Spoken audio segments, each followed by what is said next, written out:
نہیں ہے، اردو ادب کچھ اور شے ہے، ٹھیک ہے، اس کو ہم نہیں پڑھ رہے، کتابی تعلیم پڑھ رہے ہیں۔ کتاب کو پڑھنے سے آپ کو اردو ادب اس طرح نہیں آئے گی جو اردو ادب آپ علیحدہ ایک طریقے سے سیکھ سکتے ہیں۔ مثال کے طور پر یہ سوالات اردو ادب کے اندر اگر آپ سیکھیں ہیں تو یہ تو آپ سوال کے جواب دے رہے ہیں، اردو ادب تو اس سے باہر کی چیز ہے۔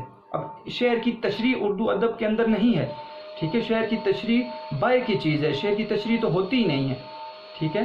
شعر تو ایک وجدانی چیز ہے، وہ سمجھنے کی چیز ہے کہ شعر میں وہ اس دو مصروں میں اس کا اصل مزہ ہے، نہ کہ اس کی تشریح میں آپ کو لطف ملتا ہے۔ تو یہ کام شروع ہو گیا، کیا ہو گیا جی کہ پہلے اور دوسرے دور میں زیادہ تر فن کی تعلیم ہوتی تھی، لیکن تیسرے دور نے کتابی تعلیم کی بنیاد ڈال دی، جس میں اصلی مسائل سے زیادہ کتاب کی عبارت پر بحث کر رہے ہیں۔ دیکھیں میں نے بتا دی، کتاب پر بحث کر رہے ہیں اور ان کے متعلقات سے بحث ہو رہی ہے، اس سے ملی جلی چیزوں پر بحث ہو رہی ہے، کتاب کے اوپر بات کر رہے ہیں ساری، اس سے باہر کی بات نہیں کر رہے۔ ان مدرسوں میں فلسفہ میں نے بتایا، علم حکمت، ٹھیک ہے، منطق میں نے آپ کو بتایا ہے، وہ علم جو آپ انسان کو غلطی سے بچاتا ہے۔ منطق کی تعلیم کا بہت کم اہتمام تھا، یہ ختم ہو گئے علوم، اور اکثر نامور کہتے ہیں مشہور مدرسوں میں ان علوم نے رسائی نہیں پائی تھی، یہ علوم اکثر مدرسوں سے غائب ہو گئے۔ اس وجہ سے کیا تھا بیٹا کہ عملی تعلیم کا بھی فقدان ہو گیا تھا۔ یہ دیکھیں عملی تعلیم، کہ اصلی تعلیم جو تھی وہ عملی تعلیم تھی، فن کی تعلیم تھی، نہ کہ کیا کتابی تعلیم۔ تو عملی تعلیم کا بھی خاتمہ ہو گیا، جس کی وجہ سے کیا ہے، عملی تعلیم سے مراد یہاں پر لکھ دیتے ہیں، عملی تعلیم سے مراد کون سی ہے تعلیم ہے کہ فن کی تعلیم۔ فن کی تعلیم ختم ہو گئی اور کتابی تعلیم آ گئی، تو اس سے تیسرے دور میں خرابیاں ہو گئیں۔ یہ ہے تیسرا دور جس سے خرابیاں شروع ہو گئی تھی، اور یہ وجوہات تھیں جو بیان کی گئی ہیں۔ تو ان وجوہات کو دوبارہ دیکھ لیتے ہیں۔ سوال نمبر جیم، تیسرے دور میں خرابیاں۔ پہلی بات، غیر مفید علوم داخل ہو گئے، ایسا علم جو مقصود بذات نہ ہو اس کو کہتے ہیں غیر مفید علوم۔ کثرت تصانیف شروع ہو گئی، لکھائی پر زور ہے، کتابیں لکھی جا رہی ہیں اور پڑھنے والے کم ہیں۔ خاص قاعدوں کی پابندیاں ہو گئی کہ اتنا عرصہ رہ کر، ٹھیک ہے، آپ نے مدرسے میں رہ کر اتنا عرصہ پڑھنا، تب آپ کو آپ کی تعلیم مکمل ہوگی۔ املاء چلی گئی جی، جو دوسرے دور میں تھی طریقہ وہ چلا گیا۔ عملی تعلیم کا فقدان ہو گیا، فن کی تعلیم ختم ہو گئی، اور کون سی تعلیم سے ہوگی؟ کتابی تعلیم، کتاب کے اوپر زور دے رہے ہیں اور فن کو نہیں پڑھایا جا رہا۔ اس کی وجہ سے، ان وجوہات کی وجہ سے تیسرے دور میں کیا ہوئی؟ وہ خرابیاں ہو گئیں۔ یہ ہو گیا آپ کا سوال نمبر جیم، ٹھیک ہے۔ فرہنگ بھی ساتھ بیچ میں لکھ دیے ہیں، اور آپ نے یہاں پر بیٹا معروضی سوالات دیکھنے ہیں، میں نے کچھ پہلے ہی نکال دیے ہیں۔ تو یہاں پر مثال کے طور پر صفحہ نمبر 5 اور آخری لائن، ڈیش کے قائم ہونے نے دفتن یکدم، دفتن کہتے ہیں ایک دم، کوئی تبدیلی پیدا نہیں کی۔ ڈیش کے قائم ہونے، مدرسوں کے آ سکتا ہے، ٹھیک ہے۔ اس طرح آپ اگلے صفحے پر جائیں، صفحہ نمبر 6 تیسری لائن، ڈیش کے زمانے میں تو گویا تعلیم کا جداگانہ قانون پاس ہوا، سلطنت عثمانیہ، دیکھیں نظر آ رہے، تو یہ معلومی سوال آ سکتا ہے۔ پھر مثلا مغرب مراکو وغیرہ میں ڈیش برس 16 برس، اور تیونس میں ڈیش برس 5 برس، دیکھیں یہاں پر یہ بھی آ سکتا ہے۔ پھر ڈیش کا طریقہ بھی رفتہ رفتہ جاتا رہا، املا کا طریقہ، یہ دیکھیں یہاں سے کتابی تعلیم ایک یہاں پر آپ نکال سکتے ہیں کہ یہاں پر نیچے ایک، لیکن تیسرے دور نے ڈیش کی بنیاد ڈالی، کتابی تعلیم کی بنیاد ڈالی۔ تو یہ معروضی سوالات ہیں جن کو آپ نے ہائی لائٹ کرنا ہے، اور آپ نے ان کو سبق کو پڑھ کر دیکھنا ہے۔ اس کے اندر سے معروضی سوالات اس طرح کے آ سکتے ہیں۔ آگے پڑھتے ہیں بچے۔ اب ایک ہی سوال رہ گیا، وہ ہے تعلیم کے لیے جداگانہ قانون کس زمانے میں بنایا گیا؟ تو یہ ہم نے بیچ میں حل کر لیا ہے۔ سوال نمبر ہے، جداگانہ قانون بنایا گیا، تیسری لائن اسی صفحے کی، صفحہ نمبر 6 کی تیسری لائن، سلطنت عثمانیہ کے زمانے میں گویا تعلیم کا جداگانہ قانون پاس ہوا۔ جداگانہ قانون کس میں؟ سلطنت عثمانیہ کے زمانے میں پاس ہوا۔ کیا قانون تھا؟ پہلا، 8ویں صدی سے پہلے فارغ التحصیل ہونے کے لیے خاص مدت معین تھی، ٹھیک ہے۔ مدت تعلیم کیا تھی؟ مغرب وغیرہ میں 16 برس اور تیونس میں 5 برس، یہ آپ نے اس کے اندر لکھنا ہے اور نتیجہ بیان کرنا ہے۔ اس کا نتیجہ کیا ہوا؟ اس کا نتیجہ ہوا کہ تیسرے دور میں خرابی پیدا ہو گئی، یہی آپ کے نوٹس کے اندر لکھا ہوا ہے، ٹھیک ہے۔ جداگانہ قانون سلطنت عثمانیہ کے دور میں ہوا۔ وہ کیا تھا؟ وہ تھا خاص، یہاں سے آپ اس کو یاد کریں گے تو آپ کو یہ یاد ہو جائے گا، خاص قاعدوں کی پابندیاں۔ تو کیا تھا؟ مثال کے طور پر مراکو میں 16 برس، مراکو 16 برس، اور تیونس میں 5 برس، یہ دیکھیں تیونس میں، یہ آپ یاد کریں گے تو آسان ہو جائے گا لکھنا۔ اب نتیجہ کیا ہوا؟ نتیجہ یہ ہوا کہ آہستہ آہستہ تیسرے دور میں خرابی، تیسرے دور میں کیا ہوگی؟ خرابی ہو گئی، تعلیم آہستہ آہستہ وہ حالات تعلیم کے نہ رہے جو دوسرے دور کے اندر تھے، جو پہلے دور کے اندر تھے۔ تو یہاں پر آپ کے تمام سوالات بیٹا حل ہو چکے ہیں، سارے سوال نمبر الف بے جیم دال ہے، ٹھیک ہے، یہ آپ کے مشقی سوال حل ہو چکے ہیں۔ اب آگے ہم پڑھتے ہیں انقلابات حکومت، ٹھیک ہے، حکومت کے انقلاب یعنی ایک سلطنت کا ختم ہونا دوسری سلطنت کا آنا، اسے کہتے ہیں انقلاب آنا، جو کثرت سے ممالک اسلامی میں ہوا کہ اس دور میں ہوتے تھے، ان مقاصد کے لیے اکثر مفید ثابت ہوئے۔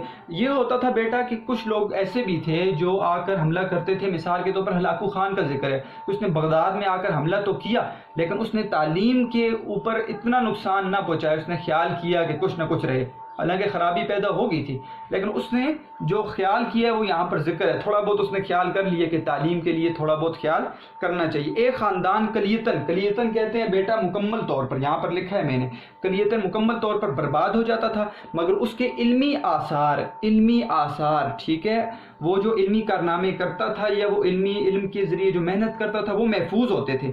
جو مواضع کہتے ہیں علاقے کو، جگہ کو، اور علاقے مدرسوں پر پہلے وقف ہو چکے تھے، دوسری نئی حکومت ان کو غصب نہیں کر سکتی تھی، ان کو دبا نہیں سکتی تھی۔ یعنی نئی حکومت آئی تو یہ نہیں ہے کہ پچھلی حکومت نے جو مدرسے یونیورسٹیاں بنائی ہیں اس کو ختم کر دو، ان طریقوں کو ختم کر دو، تو ایسے نہیں کرتی تھی۔ جو نئی حکومت ہے وہ اس کو کچھ نہ کچھ بحال رکھتی تھی، یہ خیال کرتے تھے وہ۔ مثال دے میں نے آپ کو بتا دیا، ہلاکو خان نے نہ صرف بغداد کو غارت کیا، ہلاکو خان نے بغداد کو غارت کیا ہے 656 ہجری میں، 616 ہجری اس کی پیدائش ہے، 663 ہجری میں جو ہے یہ اس کی وفات ہے، اور چنگیز خان کا پوتا ہے جو ایک منگول حکمران ہے، یہاں پر لکھا ہوا ہے، اور 656 ہجری میں 656 ہجری میں اس نے بغداد کو غارت کر دیا تھا۔ کس کو ختم کیا؟ خلافت عباسیہ کو اس نے ختم کر دیا، ٹھیک ہے، اور کیا کیا ہے جی، بلکہ تمام ممالک اسلامی کو برسوں تک بے چراغ کر دیا، ٹھیک ہے، بے چراغ سے مطلب یہ کہ علوم سے دور کر دیا، تو بہت بڑا نقصان ہوا اس دور میں مسلمانوں کا۔ تاہم اوقاف یاد رکھیں بیٹا، وہ جائیدادیں ہوتی ہیں جو قانوناً، ٹھیک ہے، کار خیر کے لیے وقف کی جاتی ہیں۔ مثال کے طور پر کوئی شخص ہے وہ مر رہا ہے تو اپنا مکان وہ دے دے اور کہے کہ یہ محکمہ اوقاف کو دے دو، حکومت کو دے دو، وہ اس کو ثواب کے لیے استعمال کر سکتا ہے، اس کو بیچ کر وہ کوئی سکول کالج بنا دے، ٹھیک ہے، تو کار خیر کے لیے وقف کر دیتے ہیں لوگ اپنی جگہ کو، اسے کہتے ہیں اوقاف۔ تاہم اوقاف میں کچھ تصرف کہتے ہیں تبدیلی نہ کر سکا، تو وہ جب آیا ہلاکو خان تو کہتے ہیں بغداد کو غارت کر دیا، لیکن خلافت عباسیہ نے جو جگہ خاص کی تھیں تعلیم کے لیے اس میں تبدیلی اس نے نہ کی، ٹھیک ہے، اس نے بغداد وغیرہ کے تمام اوقاف محقق توسی کے ہاتھ میں دے دیے۔ محقق توسی جو ہے وہ ایران سے منسوب ہے، ٹھیک ہے، یہ ایران کا رہنے والا تھا اور ایک بہت بڑا سائنسدان تھا۔ کس چیز میں ماہر تھا؟ ایسٹرونومی میں، علم فلکیات میں ماہر تھا، ٹھیک ہے، تو مسلمان سائنسدان اس کو علم فلکیات کو بھی پڑھا کرتے تھے۔ محقق توسی کے حوالے کر دیے، اس نے سارے محکمہ اوقاف کے جتنے بھی یونیورسٹیاں جگہ تھیں اور جو تعلیم کے لیے وقف ہوتے تھے وہ محقق توسی کو دے دیے کہ تم اس کو آگے چلاؤ، جس کا بہت بڑا حصہ محقق موصوف نے رصد خانے کی تعمیر میں صرف کر دیا۔ اس نے کیا کیا؟ اس نے، کیونکہ وہ اسٹرانومی میں علم فلکیات کو جانتا تھا، اس نے رصد خانہ بنا دیا۔ رصد خانہ کہتے ہیں ایک مینار بنایا جاتا ہے جس کے اوپر بیٹھ کر آپ دوربین لگا کر ستاروں کی گردش اور علم فلکیات کو دیکھتے ہیں، اس کو کہتے ہیں رصد خانہ۔ تو اس نے ایک رصد خانہ بنا دیا محقق توسی نے۔ ممالک اسلامی میں جب کوئی نئی حکومت قائم ہوتی تھی تو اس کو استحکام سلطنت اور عظمت و جلال قائم رکھنے کے لیے ضروری ہوتا تھا کہ مدرسوں کی تعمیر اور علم کی اشاعت میں پچھلی حکومتوں سے زیادہ سخاوت دکھائے، فیاض ہو جائے، سخاوت دکھائے۔ کہ نئی جب ایک حکومت آئی تو اسلام میں تو وہ کیا کرتے تھے دکھانے کے لیے، وہ یہ لازم ہو جاتا تھا کہ وہ صرف کیا کرتے تھے دکھانے کے لیے زیادہ جو ہے علم کو ترقی دینے کی کوشش کرتے تھے، ہوتی نہیں تھی۔ جیسے آج کل کے دور میں کہتے ہیں کہ ہم نے تعلیم کے لیے یہ کیا وہ کیا، لیکن ہوتا تو کچھ نہیں ہے۔ وہ سخاوت دکھاتے ہیں لیکن سخاوت دکھانے سے کچھ نہیں ہوتا۔ اصل چیز ہے تعلیم، پڑھنے والے کون ہیں اور انہیں حاصل کرنے والے طریقہ کار کیا ہے، وہ طریقہ کار اختیار کرنا پڑتا ہے، اور جب تک اپنی محنت نہیں ہوگی ہر آدمی کی تو علم تو آگے نہیں بڑھ سکتا۔ ہم نے اس آرٹیکل میں اب افسوس کا اظہار کر رہے ہیں بیٹا، یہ ہے اختتامیہ، نفس مضمون ختم ہوا، اب اختتامیہ شروع ہو گیا۔ ہم نے اس آرٹیکل میں نے آپ کو بتایا تھا آخری حصے میں افسوس کریں گے۔